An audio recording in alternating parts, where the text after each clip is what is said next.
एक बार भगवान श्री कृष्ण ने अपनी पत्नी सत्यभामा के कहने पर उन्हें स्वर्ग से पारिजात वृक्ष लाकर दिया था।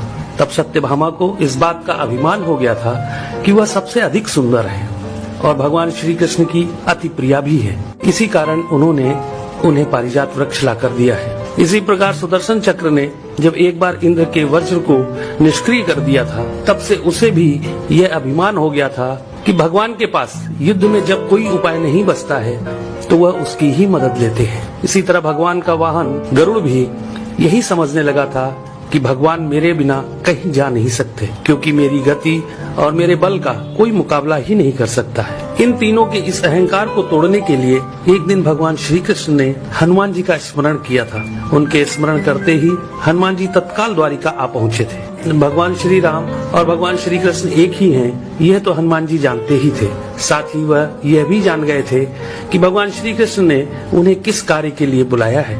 इसलिए वह भगवान श्री कृष्ण के दरबार में जाने की जगह द्वारिका के एक बहुत ही सुंदर बागीचे में चले गए थे और वहाँ के वृक्षों में लगे फलों के साथ साथ वृक्षों को भी तोड़ने लगे थे। यह खबर जब भगवान श्री कृष्ण के पास पहुंची कि एक वानर बगीचे को उजाड़ रहा है, तो भगवान श्री कृष्ण ने गरुड़ से कहा कि तुम सेना लेकर जाओ और उस वानर को पकड़कर मेरे सामने ले आओ।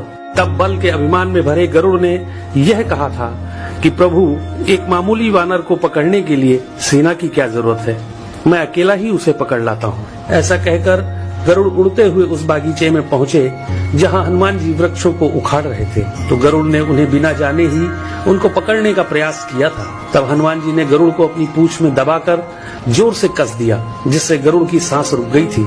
गरुड़ को इस प्रकार कुछ समय तक पीड़ित करने के बाद हनुमान जी ने अपनी पूंछ से ही गरुड़ को दूर समुद्र में फेंक दिया था। तब गरुड़ बड़ी मुश्किल से खुद को संभालकर भगवान श्री कृष्ण के दरबार में वापस आकर यह बोले थे कि प्रभु, वह कोई साधारण वानर नहीं है, इसलिए मैं उसे पकड़कर नहीं ला सका। यह सुनकर भगवान श्री कृष्ण ने कहा कि वह अवश्य ही श्री राम जी के भक्त हनुमान होंगे।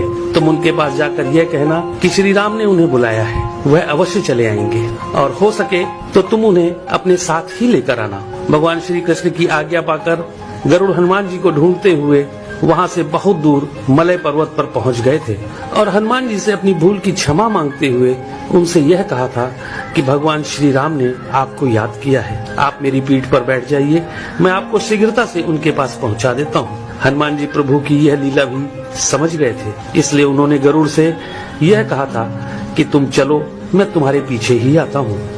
इधर द्वारिका में भगवान श्री कृष्ण ने राम का रूप धारण किया और सत्यभामा के साथ सिंहासन पर बैठ गए थे और सुदर्शन चक्र को यह आदेश दिया कि तुम द्वार पर रहो, बिना मेरी आज्ञा के कोई भी अंदर न आने पाए।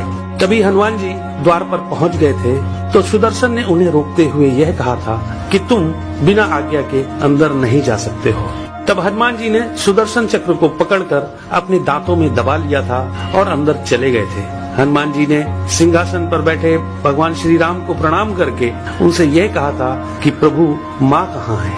आपके पास उनके स्थान पर यह कौन दासी बैठी है? सत्यभामा ने जब यह बात सुनी तो बड़ी ही लज्जित हो गई थी और उनका सारा घमंड चूर हो गया था। तभी थके हुए गरुड़ देव भी हांफते हुए दरबार में आ गए थे। गरुड़ ने वहाँ हनुमान जी को देखा तो वह चकित रह गए थे कि मेरी गति से भी तेज गति से हनुमान जी वहाँ पहुँच गए। इस प्रकार गरुड़ का बल और गति दोनों का अभिमान चूर हो गया था।